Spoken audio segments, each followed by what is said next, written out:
Good morning, everybody. Welcome back to another episode of Mixed Martial Arts.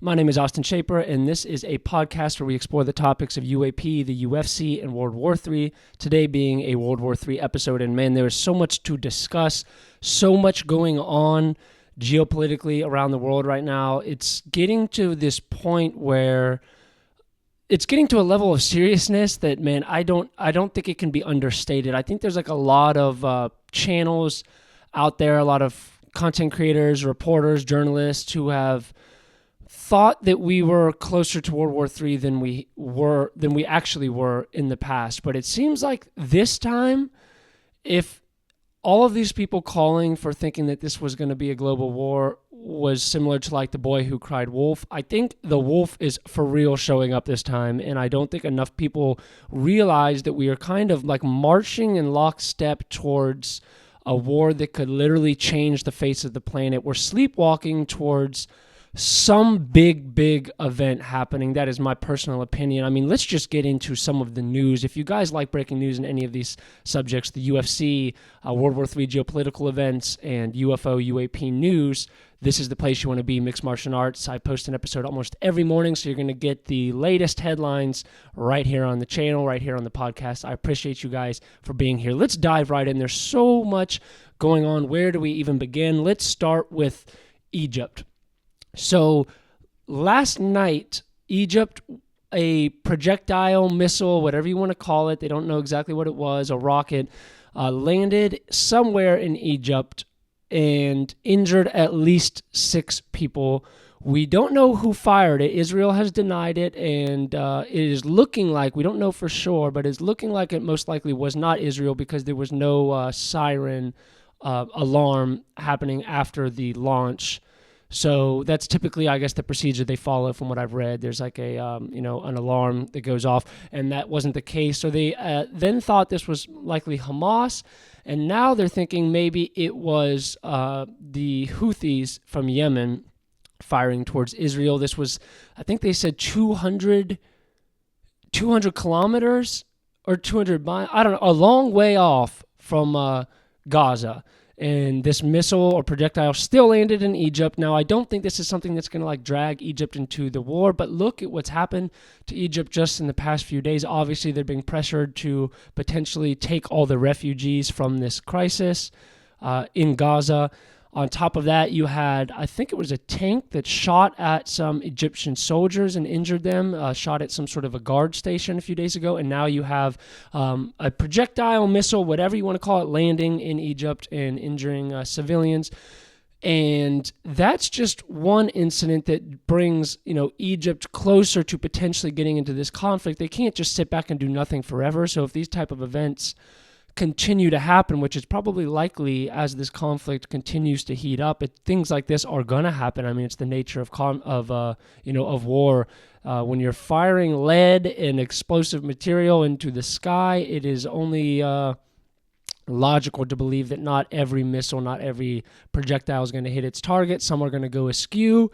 And you got all kinds of factions right now firing at each other. The Houthis in Yemen, obviously the missiles coming from Gaza, missiles going into Gaza. You just got a nightmare scenario where there's so many different countries, Jordan and Egypt and, Syria and Lebanon and so many places all packed in side by side. And you got a shooting war going on now.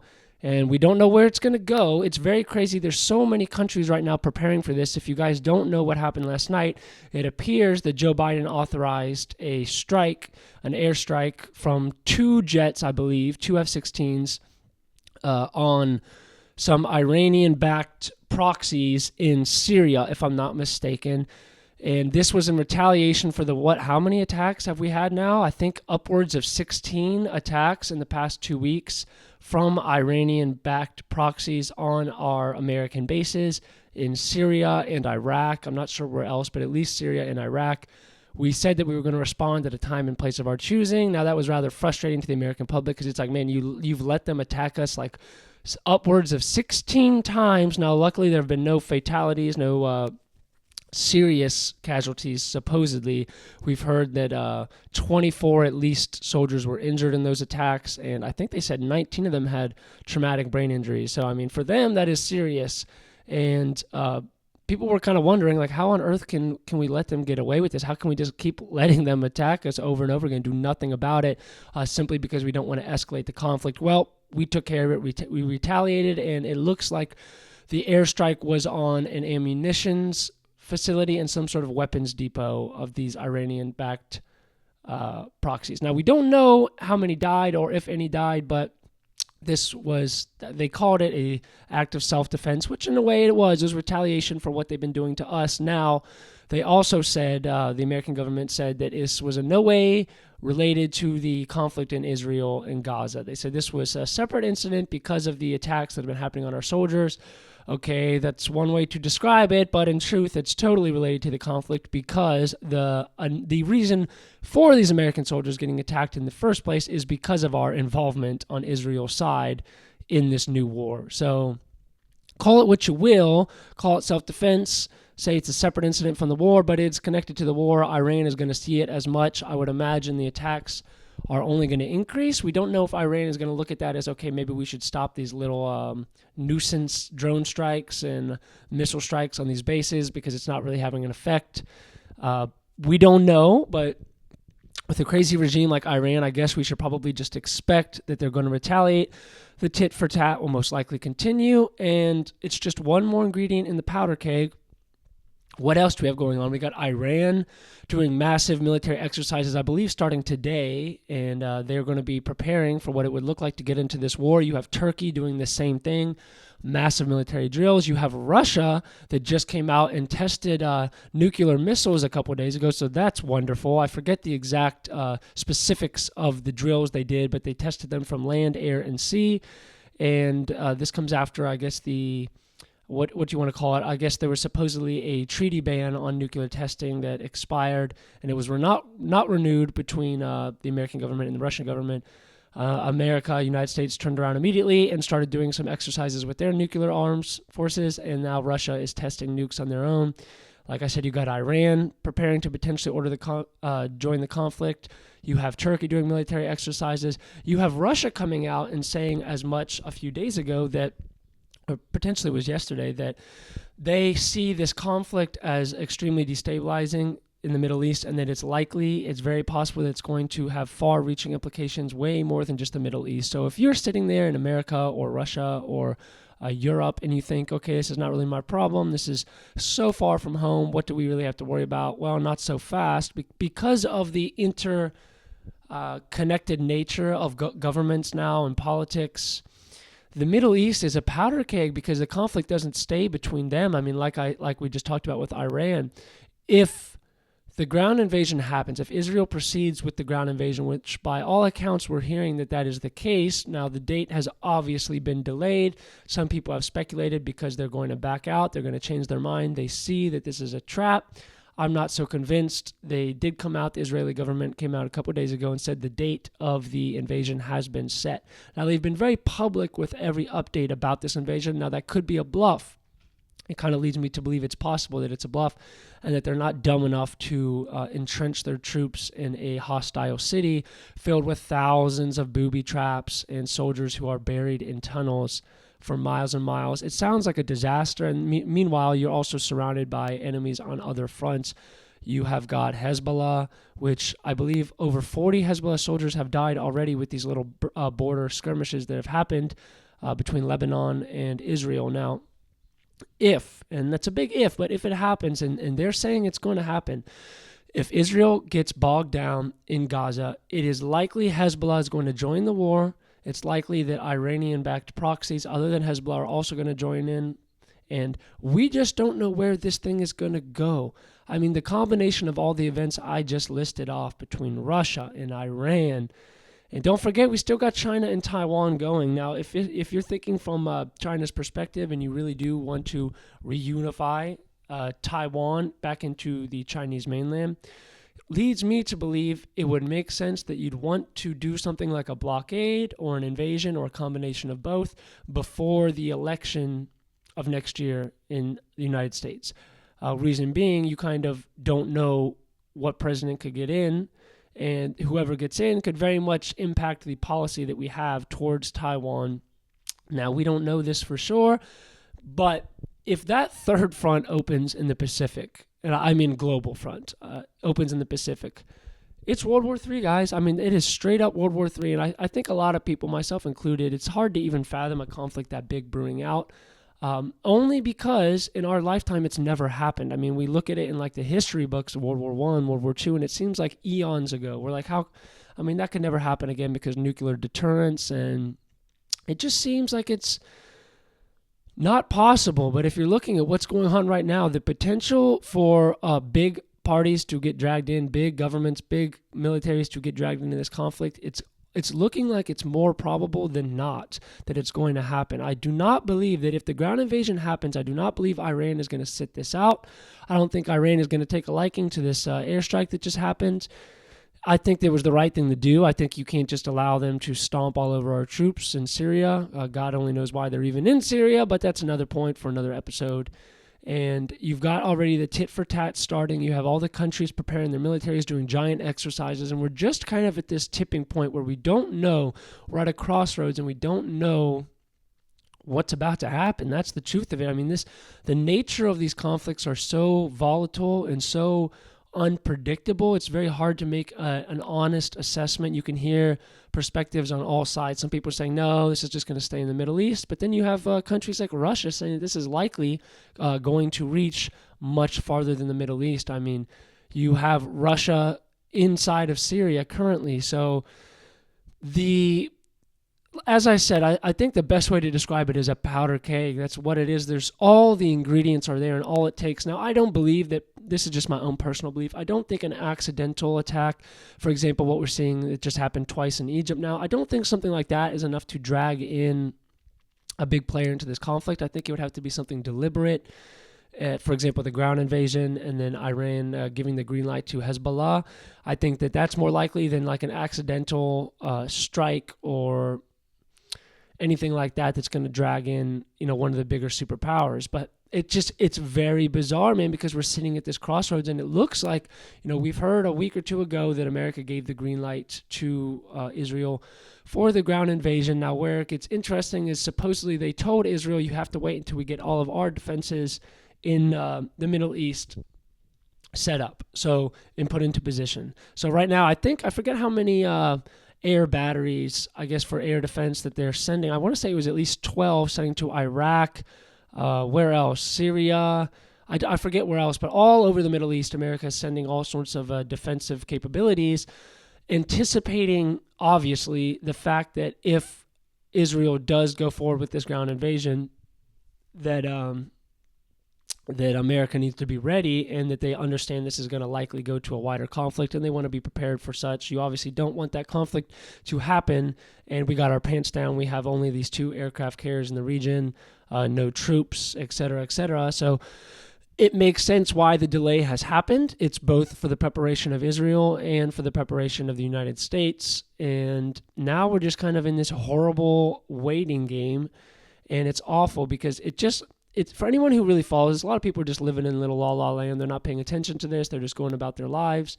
And I can understand the reason for that. But for the people who follow this, it's like this horror. It's like standing on the edge of a cliff, and we don't know if we're going to fall off or if we're going to step back from the edge. We just don't know. And it appears that all indicating factors are pointing to the realization that it's very likely this is probably going to be the primer for a giant conflict. Now, is it going to be World War III? We can debate about that. I'm open to being wrong. I hope I'm wrong. Even though this channel does cover geopolitics and the concept of World War III, I don't want it to happen. It's like the reason I am so intrigued by following these developments is because the capability of a big war to affect everybody in their individual lives is massive. I mean, like I always say, if you go back and read some of the diaries from World War II, it's fascinating to see how it affected every single person in the world, or most people in the world, in such a profound way, and you can't really avoid it. So like if this thing goes hot, we just don't know where it's going to go. And it's interesting from the perspective of, I talked about on last week's episode, is this a trap for Israel? Is Israel getting tricked into this because this provocative attack that happened, killing 1,400 innocent civilians, it was terrible, it was tragic, it was awful, and it seems like Hamas didn't have a follow-up plan. I wonder what they thought it was going to come in retaliation. They had to have imagined it was going to be something like this. The rhetoric of Hamas has got to go. We're going to go in on the ground. We're going to take out these tunnels. We're going to take out the Hamas leadership. We're going to rid us of the Hamas problem. Obviously, it doesn't take a genius to realize that if you do something as heinous as kill over 1,000 civilians in cold blood, and you do the types of acts that these guys did, that Israel was going to retaliate in a big way. I think Hamas had to expect that, and obviously that would mean that Iran had to expect that, and they gave it the green light anyway. Let's not forget that Russia just had the Hamas delegation visit Russia in the past day or two. So the Axis and ally sides are formed. I mean, you even potentially have Turkey, who is a member of NATO. They're probably going to flip to the other side, to the Axis powers, if this does turn into a conflict. You had, what's his name, Erdogan, I can never say his name, but, the leader of Turkey come out and say that, Hamas are not terrorists and that they are essentially liberation fighters. They're trying to liberate themselves from the oppression of Israel.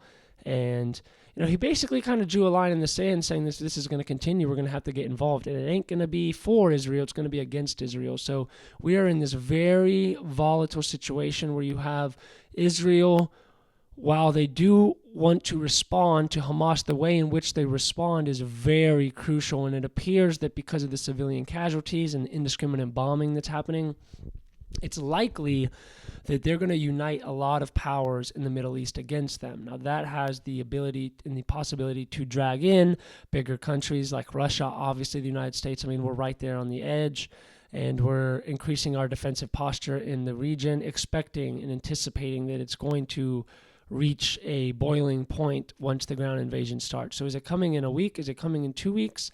Is it coming in a month? We have no idea. They're so...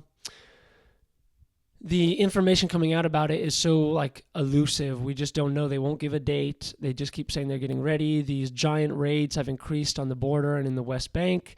It appears they're training. They're getting ready. It's going to go forward, I think. And if it does go forward, I think they're opening Pandora's box. Not only do I think it's tactically not very wise, I don't know how you can win this urban conflict against terrorists living inside of tunnels in a giant city that is filled with rubble because you bombed the crap out of it. So I don't know. Tactically, strategically, I don't see it as a wise idea. I see a lot of negatives and not many positives. I mean, what can they accomplish? How are they going to go through? Remember, the majority of the military that's probably going to be in this operation are reservists. So they're not, maybe they've been training for these past couple of weeks, but they're likely not experts in this urban warfare that's going to take place house to house and inside these tunnels. And it's something else, man. To be able to see this in 2023 is something else, and we just have no idea what comes next. We just don't know.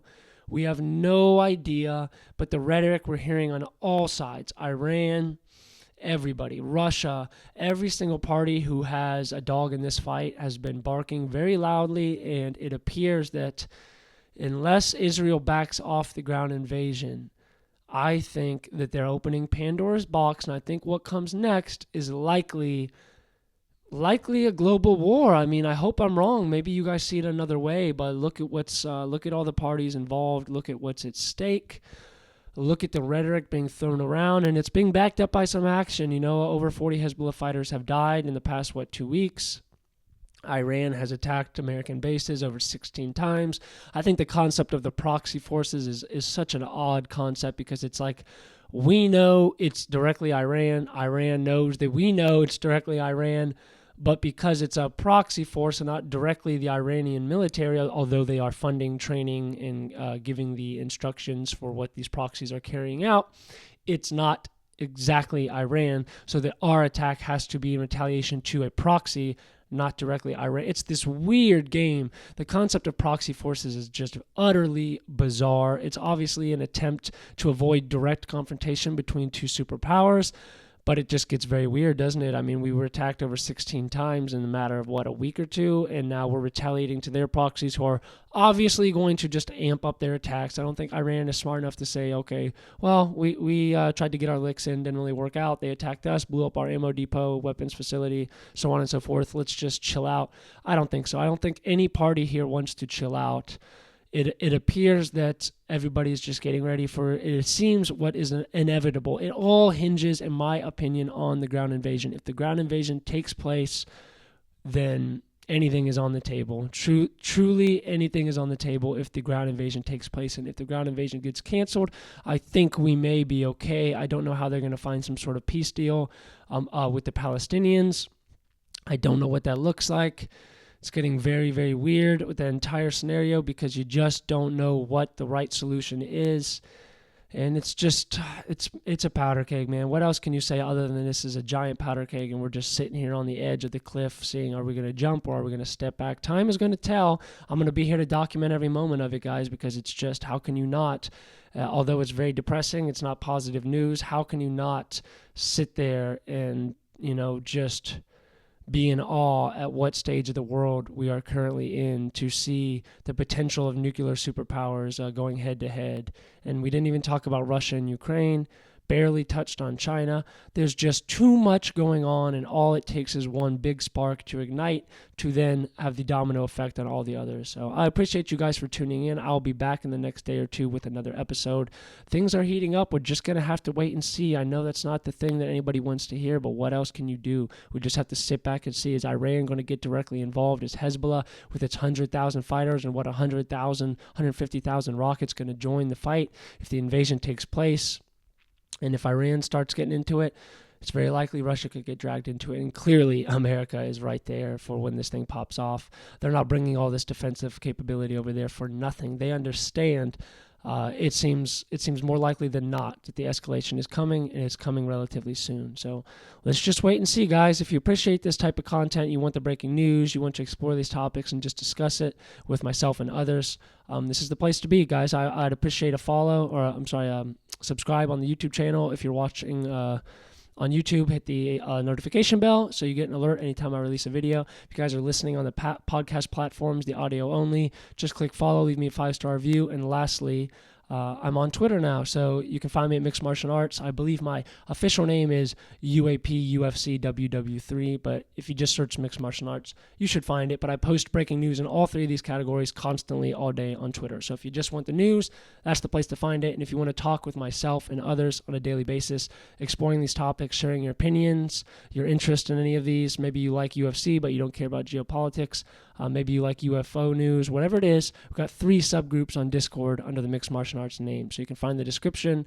in the bio for both the audio and here on YouTube. So appreciate you guys. I enjoy doing this. I don't enjoy necessarily discussing this stuff, but I think it's important. I think there's a place for it. And as I said, we're on the edge. So let's see what happens. Be back in the next day or two with another episode, guys. Peace out, Martians. Hope you all have a good one. Take it easy.